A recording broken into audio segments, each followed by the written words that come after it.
सबके लबों पर एक दिन तेरा ही नाम होगा, हर कदम पे तेरा दुनिया का सलाम होगा। हर मुसीबत का सामना करना तुम डटकर, देखना समय भी एक दिन तेरा गुलाम होगा। हेलो दोस्तों, स्वागत है आप सबका अपना यूट्यूब चैनल सक्सेस पॉइंट में। मैं हूं मुन्ना। जैसा कि आपको पता है कि हम मैट्रिक बोर्ड परीक्षा 2023 के लिए ऑब्जेक्टिव टेस्ट सीरीज की शुरुआत कर दिए हैं, जिसमें ज्योग्राफी का 9 पार्ट, हिंदी का 2 पार्ट एवं इकोनॉमिक्स का 2 पार्ट का वीडियो आप लोग देख चुके होंगे। अगर नहीं देखे हैं तो देख लेंगे, उसका लिंक हम डिस्क्रिप्शन में दे दिए हैं, आप वहां से देख सकते हैं। यह हमारे चैनल पे ज्योग्राफी, हिंदी एवं इकोनॉमिक्स क्लास 10th के नाम से एक प्लेलिस्ट बना हुआ है, वहाँ पर ये सारी वीडियो आपको मिल जाएगी, आप वहाँ से भी देख सकते हैं। अगर एक बार इस सीरीज को देख लेते हैं तो आपको ऑब्जेक्टिव के लिए दूसरा कोई भी बुक पढ़ने की ज़रूरत नहीं पड़ेगी। आज हम इस वीडियो में ज्योग्राफी के संपूर्ण आपदा प्रबंधन के ऑब्जेक्टिव क्वेश्चन को लिए हैं, तो चलिए बिना देरी किए हुए वीडियो को स्टार्ट करते हैं। तो ये है आपके पास पहला क्वेश्चन। पहला क्वेश्चन कर रहा है, निम्नलिखित में से कौन प्राकृतिक आपदा नहीं है? Option number 1 tsunami, option number 2 बाढ़, ऑप्शन नंबर 3 आतंकवाद, ऑप्शन नंबर 4 भूकंप। तो इसका राइट आंसर क्या हो जाएगा मेरे प्यारे बच्चों? इसका राइट आंसर क्या हो जाएगा? तो इसका राइट आंसर हो जाएगा आतंकवाद। प्राकृतिक आपदा निम्न में से कौन नहीं है? तो आतंकवाद। सबसे पहले हम ये समझते हैं कि प्राकृतिक आपदा होता क्या है। तो आपदा 2 प्रकार के होता है, एक प्राकृतिक आपदा, एक मानव जनित आपदा। तो प्राकृतिक आपदा किसे कहेंगे? तो वैसा आपदा जो भगवान के द्वारा घटता है, जो प्रकृति के द्वारा घटता है, उसको हम लोग प्राकृतिक आपदा कहते हैं। और वैसा घटना जो मानव के द्वारा घटित होता है, उसे हम लोग मानव जनित आपदा कहते हैं। जैसे कि आपका आतंकवाद हो गया, बमबारी हो गया, सांप्रदायिक दंगे हो गया, हड़ताल हो गया, ये सब क्या है? मानव जनित आपदा है। जबकि यहाँ पर आपसे पूछा है कि प्राकृतिक आपदा निम्न में से कौन नहीं है, तो नहीं है, एक इसका मतलब ये हुआ कि आतंकवाद क्या है? मानव जनित आपदा है। बाकी जो है इसमें आपको सुनामी, बाढ़, भूकंप, ये सब क्या है? प्राकृतिक आपदा है। उम्मीद कर रहे हैं समझ गए होंगे अच्छे से। चलिए नेक्स्ट क्वेश्चन की ओर बढ़ रहे हैं, क्वेश्चन नंबर 2 की तरफ। क्वेश्चन नंबर 2 का रहा है, निम्नलिखित में से कौन मानव जनित आपदा है? अभी हम जस्ट इसके पहले आपको डिफिनीशन दिए हैं। मानव जनित आपदा वैसा आपदा जो मानव के द्वारा घटित होता है, उसे क्या कहेंगे? मानव जनित आपदा कहेंगे। ऑप्शन नंबर 1 सांप्रदायिक दंगे, ऑप्शन नंबर 2 महामारी, ऑप्शन नंबर 3 आतंकवाद, ऑप्शन नंबर 4 इनमें से सभी। तो इसका राइट आंसर क्या हो जाएगा मेरे प्यारे बच्चों? इसका राइट आंसर क्या हो जाएगा? तो इनमें से सभी, क्योंकि सांप्रदायिक दंगे, महामारी, आतंकवाद, ये सब क्या है? मानव जनित आपदा है। मानव के द्वारा ये सब क्या होता है? घटित होता है। इसीलिए हम इसको क्या कहेंगे? मानव जनित आपदा कहेंगे। चलिए नेक्स्ट क्वेश्चन की ओर बढ़ते हैं, क्वेश्चन नंबर 3 की तरफ। क्वेश्चन नंबर 3 का रहा है, सुनामी का प्रमुख कारण क्या है? ऑप्शन नंबर 1 समुद्र में भूकंप आना, ऑप्शन नंबर 2 स्थलीय क्षेत्र पर भूकंप आना, ऑप्शन नंबर 3 द्वीप पर भूकंप आना, ऑप्शन नंबर 4 इनमें से कोई नहीं। तो इसका राइट आंसर क्या हो जाएगा मेरे प्यारे बच्चों? इसका राइट आंसर क्या हो जाएगा? तो समुद्र में भूकंप आना। सुनामी का प्रमुख कारण क्या है? समुद्र में भूकंप आना। जब समुद्र में भूकंप आता है तो उसको हम लोग सुनामी कहते हैं, और जब स्थल पर कोई हलचल होता है तो उसको हम लोग क्या कहते हैं? भूकंप कहते हैं। ठीक है। अगर आपसे क्वेश्चन पूछे कि सुनामी कहाँ आता है, जस्ट इसके पहले साल क्वेश्चन पूछा हुआ था 2022 के फाइनल एग्जाम में, कि सुनामी कहाँ आता है, तो ऑप्शन में आपको रहता है समुद्र में। ठीक है, तो अब क्या मारिएगा, समुद्र में। सुनामी कहाँ आता है, समुद्र में। आपसे यहाँ पूछा है सुनामी का प्रमुख कारण क्या है, तो समुद्र में भूकंप आना क्या कहलाता है, सुनामी कहलाता है। उम्मीद कर रहे होंगे कि आपको अच्छे से समझ में आ रहा होगा। चलिए नेक्स्ट क्वेश्चन की ओर बढ़ते हैं, क्वेश्चन नंबर 4 की तरफ। क्वेश्चन नंबर 4 कर रहा है बिहार का कौन सा क्षेत्र बाढ़ग्रस्त है। बहुत बहुत इंपॉर्टेंट क्वेश्चन है, हर एक साल ये पूछ रहा है। ऑप्शन नंबर 1 पूर्वी बिहार, ऑप्शन नंबर 2 दक्षिणी बिहार, ऑप्शन नंबर 3 पश्चिमी बिहार, ऑप्शन नंबर 4 उत्तरी बिहार। तो इसका राइट आंसर क्या हो जाएगा मेरे प्यारे बच्चों, इसका राइट आंसर क्या हो जाएगा, बिहार का कौन सा क्षेत्र बाढ़ग्रस्त है, तो उत्तरी बिहार। इसका राइट आंसर क्या हो जाएगा, उत्तरी बिहार। अगर आपसे पूछे कि बाढ़ों का देश कौन है, बाढ़ों का देश किसे कहा जाता है, तो आप लोग कहिएगा बांग्लादेश को। बाढ़ों का देश किसे कहा जाता है, बांग्लादेश को। ठीक है, चलिए नेक्स्ट क्वेश्चन की ओर बढ़ते हैं, क्वेश्चन नंबर 5 की तरफ। क्वेश्चन नंबर 5 का है निम्नलिखित में से किस नदी को बिहार का शोक कहा जाता है। ये तो क्वेश्चन आपको हर एक साल पूछता है, लेकिन है काफ़ी इजी, लेकिन हर एक साल ये क्वेश्चन आपसे पूछा जा रहा है। Option number 1 Ganga, option number 2 Gandak, option number 3 Kosi, option number 4 Sindhu. इसका राइट आंसर क्या हो जाएगा मेरे प्यारे बच्चों, तो इसका राइट आंसर हो जाएगा कोसी। बिहार का शोक किस नदी को कहा जाता है, तो कोसी को। अगर आपसे पूछा जाए कि झारखंड या बंगाल का शोक किसे कहा जाता है, झारखंड या बंगाल का शोक किसे कहा जाता है, तो आप लोग कहिएगा दामोदर नदी को। किस नदी को, दामोदर नदी को। बिहार, बंगाल या झारखंड का शोक किसे कहा जाता है, तो दामोदर नदी को। ठीक है, चलिए नेक्स्ट क्वेश्चन की ओर बढ़ रहे हैं, क्वेश्चन नंबर 6 की तरफ। क्वेश्चन नंबर 6 का रहा है बाढ़ क्या है।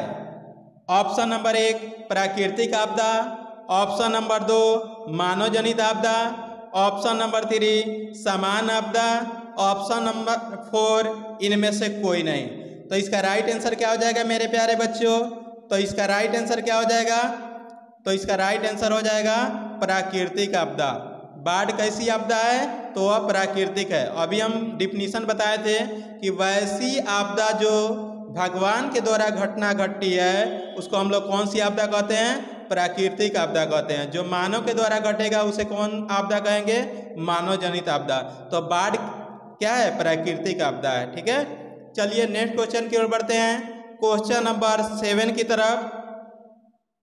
क्वेश्चन नंबर 7 का रहा है सूखे की स्थिति किस प्रकार आती है। ऑप्शन नंबर 1 अचानक, ऑप्शन नंबर 2 पूर्व सूचना के अनुसार, ऑप्शन नंबर 3 धीरे धीरे, ऑप्शन नंबर 4 इनमें से कोई नहीं। तो इसका राइट आंसर क्या हो जाएगा मेरे प्यारे बच्चों, तो इसका राइट आंसर हो जाएगा धीरे धीरे। सूखा किस प्रकार आता है, तो वो धीरे धीरे आता है। ठीक है, ये नहीं कि अचानक एक के दिन में आ जाएगा, या ये नहीं कहेगा कि हम कल आएंगे। दूसरा नंबर ऑप्शन कर रहा है पूर्व सूचना के अनुसार, ये नहीं कहेगा कि हाँ चलिए हम परसों आ रहे हैं, ऐसी बात नहीं है। सूखा क्या होता है, वो धीरे धीरे आता है, उसको आने में महीना दिन जब बारिश नहीं होगा तो सुखाड़ की स्थिति क्या हो जाएगी, उत्पन्न हो जाएगी। ठीक है, चलिए उम्मीद कर रहे होंगे कि समझ गए होंगे। चलिए नेक्स्ट क्वेश्चन की ओर बढ़ते हैं, क्वेश्चन नंबर 8 की तरफ। क्वेश्चन नंबर 8 का रहा है कि सूखे के लिए जिम्मेवार कारक कौन है, मगर सुखाड़ किस कारण से आती है। ऑप्शन नंबर 1 वर्षा की कमी, ऑप्शन नंबर 2 भूकंप, ऑप्शन नंबर 3 बाढ़, ऑप्शन नंबर 4 ज्वालामुखी क्रिया। तो इसका राइट आंसर क्या हो जाएगा मेरे प्यारे बच्चों, तो इसका राइट आंसर हो जाएगा वर्षा की कमी के कारण क्या आती है, सुखाड़ आती है। जब बारिश नहीं होगा तो क्या आ जाएगा, सुखाड़ आ जाएगा। ठीक है, चलिए नेक्स्ट क्वेश्चन की ओर बढ़ते हैं, क्वेश्चन नंबर 9 की तरफ। क्वेश्चन नंबर 9 का रहा है महासागर के तली पर होने वाले कंपन को किस नाम से जाना जाता है। बहुत बहुत इंपॉर्टेंट क्वेश्चन है। महासागर की तली पर होने वाले कंपन को किस नाम से जाना जाता है? ऑप्शन नंबर 1 भूकंप, option number 2 tsunami, option number 3 चक्रवात, ऑप्शन नंबर 4 इनमें से कोई नहीं। तो इसका राइट आंसर क्या हो जाएगा मेरे प्यारे बच्चों? इसका राइट आंसर क्या हो जाएगा? सुनामी। महासागर की तली पर होने वाले कंपन को क्या कहा जाता है? सुनामी। आपसे हम पूछे थे कि सुनामी कहाँ आता है, तो वह समुद्र में आता है। अगर आपसे क्वेश्चन पूछे सुनामी कहाँ आता है, तो वह समुद्र में आता है। ठीक है, चलिए नेक्स्ट क्वेश्चन की ओर बढ़ते हैं। चलिए आप लोगों को कमेंट करके बताना है कि सुनामी जो है ना, सुनामी किस प्रकार की आपदा है। आप लोगों को कमेंट करके बताना है कि सुनामी किस प्रकार की आपदा है, मानव जनित आपदा है या प्राकृतिक आपदा है। ठीक है, कमेंट करके बताना है। चलिए नेक्स्ट क्वेश्चन की ओर बढ़ते हैं, क्वेश्चन नंबर 10 की तरफ। क्वेश्चन नंबर 10 का रहा है 26 दिसंबर 2004 को विश्व के किस हिस्से में भयंकर सुनामी आया था? ऑप्शन नंबर 1 पश्चिम एशिया, ऑप्शन नंबर 2 प्रशांत महासागर, ऑप्शन नंबर 3 अटलांटिक महासागर, ऑप्शन नंबर 4 बंगाल की खाड़ी। तो इसका राइट आंसर क्या हो जाएगा मेरे प्यारे बच्चों? तो इसका राइट आंसर हो जाएगा बंगाल की खाड़ी में। 26 दिसंबर 2004 को विश्व के किस हिस्से में भयंकर सुनामी आया था? तो वह बंगाल की खाड़ी में। अगर आपसे क्वेश्चन पूछ लेता है कि विश्व में भयंकर सुनामी कब आया था, तो 26 दिसंबर 2004 को। ठीक है, कभी कभी क्वेश्चन ऊपर के नीचे कर देगा, नीचे का ऑप्शन ऊपर कर देगा। ठीक है, तो आपको अगर पूछा जाए कि बंगाल की खाड़ी में भयंकर सुनामी कब आया था, तो 2004 ईस्वी में। ठीक है, चलिए नेक्स्ट क्वेश्चन की ओर बढ़ते हैं, क्वेश्चन नंबर 11 की तरफ। क्वेश्चन नंबर 11 का रहा है भूकंप से पृथ्वी की सतह पर पहुंचने वाली सबसे पहली तरंग को किस नाम से जाना जाता है? इस साल का ही क्वेश्चन है। ऑप्शन नंबर 1 पी तरंग, ऑप्शन नंबर 2 एस तरंग, ऑप्शन नंबर 3 एल तरंग, ऑप्शन नंबर 4 टी तरंग। तो इसका राइट आंसर क्या हो जाएगा मेरे प्यारे बच्चों? तो इसका राइट आंसर हो जाएगा पी तरंग। भूकंप की पृथ्वी पर पहुंचने वाली पहली तरंग कौन है? तो वह है पी तरंग, जिसको हम लोग प्राइमरी तरंग कहते हैं, प्राथमिक तरंग। ठीक है, चलिए नेक्स्ट क्वेश्चन की ओर बढ़ते हैं, क्वेश्चन नंबर 12 की तरफ। क्वेश्चन नंबर 12 का रहा है बिहार में सबसे भयंकर भूकंप कब आया था? ऑप्शन नंबर 1 2004 में, option number 2 1934, option number 3 1972, option number 4 1966। तो इसका राइट आंसर क्या हो जाएगा मेरे प्यारे बच्चों? बिहार में भयंकर भूकंप कब आया था? तो 1934 ईस्वी में। कब आया था? 1934 ईस्वी में। अगर आपसे पूछे कि भारत में भयंकर भूकंप कब आया था, तो आप कहिएगा 1934 ही। ठीक है, चलिए नेक्स्ट क्वेश्चन की ओर बढ़ते हैं, क्वेश्चन नंबर 13 की तरफ। क्वेश्चन नंबर 13 का रहा है संचार का सबसे लोकप्रिय साधन क्या है? बहुत इंपॉर्टेंट क्वेश्चन है, परीक्षा में भी आ रहा है हर एक साल ये। ऑप्शन नंबर 1 सार्वजनिक telephone, option number 2 mobile, option number 3 walkie talkie, option number 4 radio. तो इसका राइट आंसर क्या हो जाएगा मेरे प्यारे बच्चों? इसका राइट आंसर हो जाएगा सार्वजनिक टेलीफोन। अगर आपसे पूछे संचार का सबसे लोकप्रिय साधन क्या है, तो सार्वजनिक टेलीफोन। लेकिन अगर आपसे क्वेश्चन चेंज करके ऐसे पूछे कि वर्तमान में संचार का सबसे लोकप्रिय साधन क्या है, तो आप टिक करिएगा मोबाइल। ठीक है, वर्तमान लगा के पूछेगा तो क्या मानना है? मोबाइल। लेकिन सिर्फ क्वेश्चन ऐसे पूछेगा संचार का सबसे लोकप्रिय साधन क्या है, तो सार्वजनिक टेलीफोन, क्योंकि किताब में आपका यही मिलेगा। ठीक है, चलिए नेक्स्ट क्वेश्चन की ओर बढ़ते हैं, क्वेश्चन नंबर 14 की तरफ। क्वेश्चन नंबर 14 का रहा है भूकंप केंद्र के ऊर्ध्वाधर पृथ्वी पर स्थित केंद्र को क्या कहा जाता है? ऑप्शन नंबर 1 भूकंप केंद्र, ऑप्शन नंबर 2 अधिकेंद्र, ऑप्शन नंबर 3 अनुकेंद्र, ऑप्शन नंबर 4 इनमें से कोई नहीं। तो इसका राइट आंसर क्या हो जाएगा मेरे प्यारे बच्चों? इसका राइट आंसर क्या हो जाएगा? तो अधिकेंद्र। भूकंप के केंद्र के ऊर्ध्वाधर पृथ्वी पर स्थित केंद्र को क्या कहते हैं? तो अधिकेंद्र कहते हैं। ठीक है, चलिए नेक्स्ट क्वेश्चन की ओर बढ़ते हैं, क्वेश्चन नंबर 15 की तरफ। क्वेश्चन नंबर 15 का है, बाढ़ के समय निम्नलिखित में से किस स्थान पर जाना चाहिए? ऑप्शन नंबर 1 ऊंची भूमि वाले स्थान पर, ऑप्शन नंबर 2 गांव से बाहर, ऑप्शन नंबर 3 जहां है उसी स्थान पर, ऑप्शन नंबर 4 खेतों में। तो इसका राइट आंसर क्या हो जाएगा मेरे प्यारे बच्चों? इसका राइट आंसर क्या हो जाएगा? ऊंची भूमि वाले स्थान पर। जब बाढ़ आएगा तो हम लोग कहाँ जाएंगे? ऊंची भूमि वाले स्थान पर, क्योंकि ऊंची भूमि वाले स्थान पर जाएंगे तो हमको डूबने की संभावना क्या हो जाएगी? कम हो जाएगी। ठीक है, गांव से बाहर भी नहीं जा सकते हैं, क्योंकि अगर हम दूसरे गांव में भी जाते हैं तो हो सकता है वहां पर भी बाढ़ आया हो। ठीक है, जहां है उसी स्थान पर रहेंगे तभी हमको प्रॉब्लम है कि हमारा घर डूब जाएगा। ठीक है, खेत में तो जा ही नहीं सकते हैं। चलिए, उम्मीद कर रहे होंगे कि समझ गए होंगे आप। चलिए नेक्स्ट क्वेश्चन की ओर बढ़ते हैं, क्वेश्चन नंबर 16 की तरफ।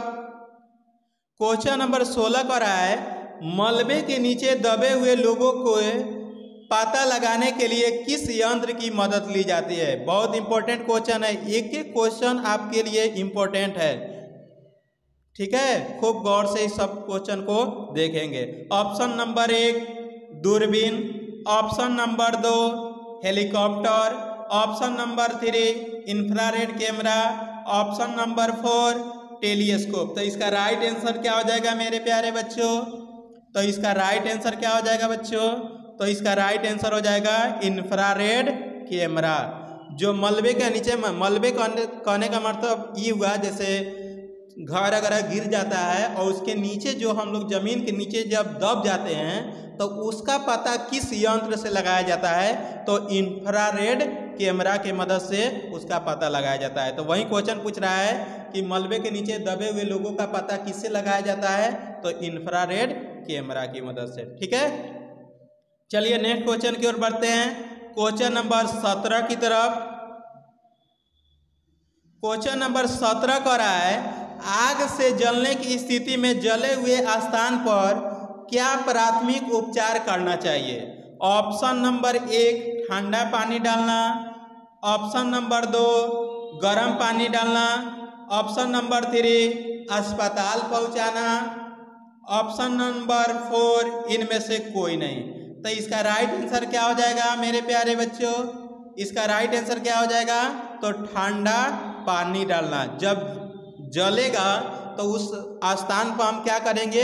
ठंडा पानी डालेंगे, या बर्फ हो सके तो आपके घर में अगर फ्रिज अगर है या बर्फ की सुविधा है तो उस बर्फ से उसको क्या करना चाहिए? सहलाना चाहिए, ताकि उसे जले हुए भागों पर ठंडक महसूस हो, ना कि उसको गर्म पानी डालेंगे।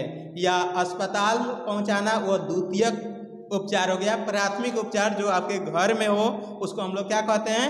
प्राथमिक उपचार। तो सबसे पहले उसको ठंडा पानी डालें, या बर्फ हो तो बर्फ से सहलाए। ठीक है, चलिए नेक्स्ट क्वेश्चन की ओर बढ़ते हैं, क्वेश्चन नंबर 18 की तरफ। क्वेश्चन नंबर 18 का रहा है, बस्ती या मकान में आग लगने की स्थिति में क्या करना चाहिए? ऑप्शन नंबर 1 अग्निशामक यंत्र को बुलाना, ऑप्शन नंबर 2 दरवाजे खिड़कियां बंद कर देना, ऑप्शन नंबर 3 आग बुझने तक इंतजार करना, ऑप्शन नंबर 4 इनमें से कोई नहीं। तो इसका राइट आंसर क्या हो जाएगा मेरे प्यारे बच्चों? तो इसका राइट आंसर हो जाएगा अग्निशामक यंत्र को बुलाना। ठीक है, बस्ती या मकान में आग लगेगा तो हम किसको बुलाएंगे? अग्निशामक यंत्र को, ना कि दरवाजे और खिड़की को क्या करेंगे? बंद कर देंगे। ऐसा भी बेवकूफ़ी वाला काम नहीं करेंगे। आग बुझने तक आराम से पलथी मार के बैठेंगे कि इंतजार करेंगे कि आग बुझेगा तब बाहर आएंगे, ये भी आपका क्या हो जाएगा? रॉन्ग। ठीक है, इसका राइट आंसर क्या हो जाएगा? अग्निशामक यंत्र को बुलाना। ठीक है, उम्मीद कर रहे होंगे कि आपको अच्छे से समझ में आ रहा होगा। चलिए नेक्स्ट क्वेश्चन की ओर बढ़ते हैं, क्वेश्चन नंबर 19 की तरफ। क्वेश्चन नंबर 19 का रहा है, समान संचार व्यवस्था के बाधित होने का मुख्य कारण क्या है? ऑप्शन नंबर 1 टावरों की ऊंचाई में कमी, ऑप्शन नंबर 2 संचार टावरों की दूरी, ऑप्शन नंबर 3 केबल का टूट जाना, ऑप्शन नंबर 4 इनमें से कोई नहीं। तो इसका राइट आंसर क्या हो जाएगा मेरे प्यारे बच्चों? तो इसका राइट आंसर हो जाएगा केबल का टूट जाना। इसका राइट आंसर क्या हो जाएगा मेरे प्यारे बच्चों? केबल का टूट जाना। केबल यानी कि आपका तार पोल को हम लोग क्या कहते हैं? केबल। केबल जब टूट जाएगा तो संचार व्यवस्था क्या हो जाएगा? बाधित हो जाएगा। चलिए नेक्स्ट क्वेश्चन की ओर बढ़ते हैं, क्वेश्चन नंबर 20 की तरफ। क्वेश्चन नंबर 20 का है भूकंप संभावित क्षेत्रों में भवनों की आकृति कैसी होनी चाहिए? ऑप्शन नंबर 1 अंडाकार, ऑप्शन नंबर 2 त्रिभुजाकार, ऑप्शन नंबर 3 चौकोर, ऑप्शन नंबर 4 आयताकार। तो इसका राइट आंसर क्या हो जाएगा मेरे प्यारे बच्चों?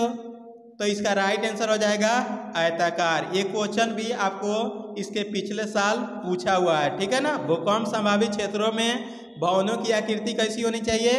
तो आयताकार होनी चाहिए। आयताकार होगा तो वो भवन आपको इतना जल्दी नहीं गिर पाएगा जब भूकंप आएगा तो, ठीक है। चलिए नेक्स्ट क्वेश्चन की ओर बढ़ते हैं, क्वेश्चन नंबर 21 की तरफ। क्वेश्चन नंबर 21 का है निम्नलिखित में से कौन प्राकृतिक आपदा है? इस बार आपसे प्राकृतिक आपदा पूछा है, ठीक है। ऑप्शन नंबर 1 आग लगना, ऑप्शन नंबर 2 बम विस्फोट, ऑप्शन नंबर 3 भूकंप, ऑप्शन नंबर 4 रासायनिक दुर्घटनाएं। तो इसका राइट आंसर क्या हो जाएगा मेरे प्यारे बच्चों? इसका राइट आंसर क्या हो जाएगा? तो भूकंप। निम्न में से प्राकृतिक आपदा कौन है? तो भूकंप। प्राकृतिक आपदा जो भगवान के द्वारा जो घटेगा उसे क्या कहेंगे? प्राकृतिक आपदा। तो भूकंप क्या है? ये मानव के द्वारा नहीं होता है, भगवान के द्वारा होता है। बाकी आग लगना ये मानव के द्वारा हो जाएगा, बम विस्फोट ये सब क्या है? मानव जनित आपदा है। रासायनिक दुर्घटना ये सब क्या है? मानव जनित आपदा है। जबकि भूकंप मानव जनित आपदा नहीं है। तो आपसे पूछा जा रहा है प्राकृतिक आपदा कौन है? तो इसका राइट आंसर क्या हो जाएगा? भूकंप। चलिए नेक्स्ट क्वेश्चन की ओर बढ़ते हैं, क्वेश्चन नंबर 22 की तरफ। क्वेश्चन नंबर 22 का है सुनामी प्रभावित क्षेत्रों में मकानों का निर्माण कहाँ करना चाहिए? ऑप्शन नंबर 1 समुद्र तट के निकट, ऑप्शन नंबर 2 समुद्र तट से दूर, ऑप्शन नंबर 3 समुद्र तट से दूर ऊंचाई पे, ऑप्शन नंबर 4 इनमें से कोई नहीं। तो इसका राइट आंसर क्या हो जाएगा मेरे प्यारे बच्चों? तो इसका राइट आंसर हो जाएगा समुद्र तट से दूर ऊंचाई पे। सुनामी प्रभावित क्षेत्रों में मकानों का निर्माण कहाँ करना चाहिए? तो समुद्र तट से दूर ऊंचाई पे।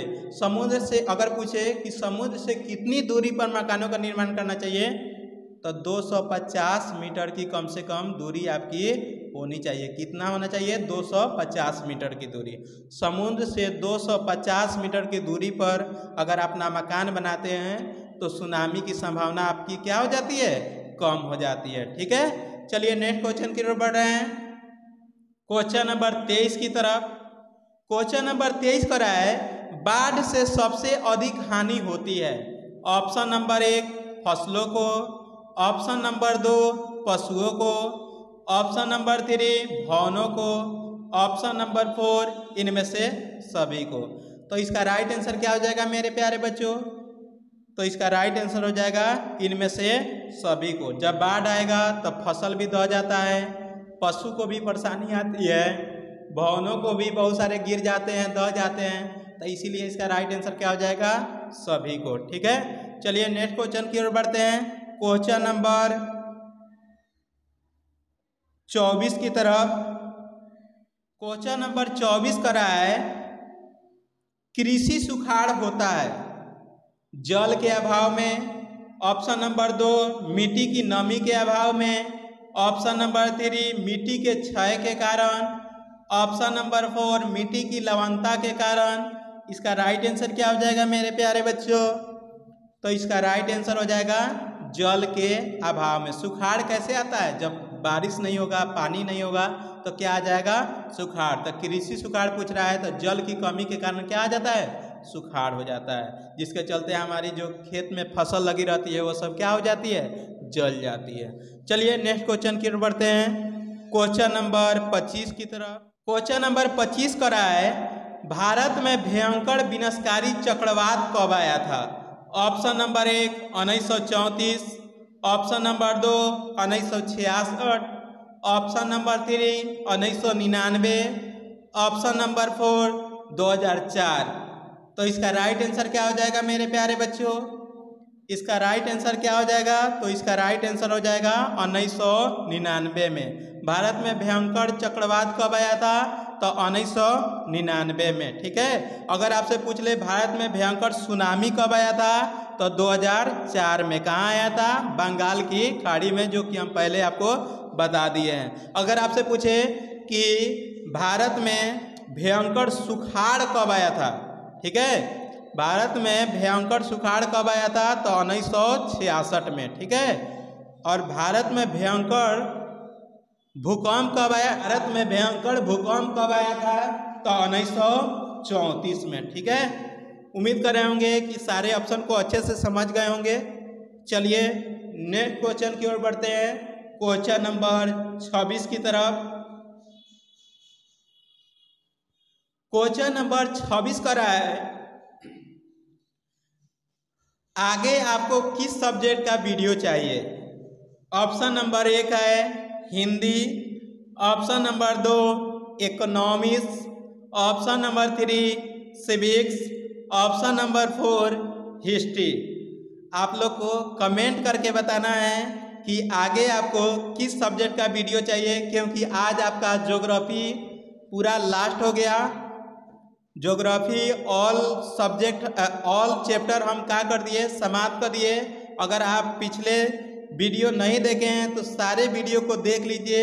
आपको ज्योग्राफी से जब एग्जाम होगा, ज्योग्राफी से कोई भी क्वेश्चन पूछेगा तो इसी वीडियो से ही क्वेश्चन आएगा। ठीक है। तो अगर आप सारे वीडियो को अगर देख लेते हैं तो आपसे एक भी क्वेश्चन नहीं छूटेगा। ठीक है। तो अगर आप नहीं देखे हैं तो देख लेंगे पिछले सारे वीडियो को। ठीक है। और आगे आपको कमेंट करना है कि आगे आपको किस सब्जेक्ट का। चलिए दोस्तों, तो आज के लिए इतना ही। आपको यह टेस्ट सीरीज कैसा लगा और आपका आज कितना ऑब्जेक्टिव सही हुआ, कमेंट करके ज़रूर बताइएगा।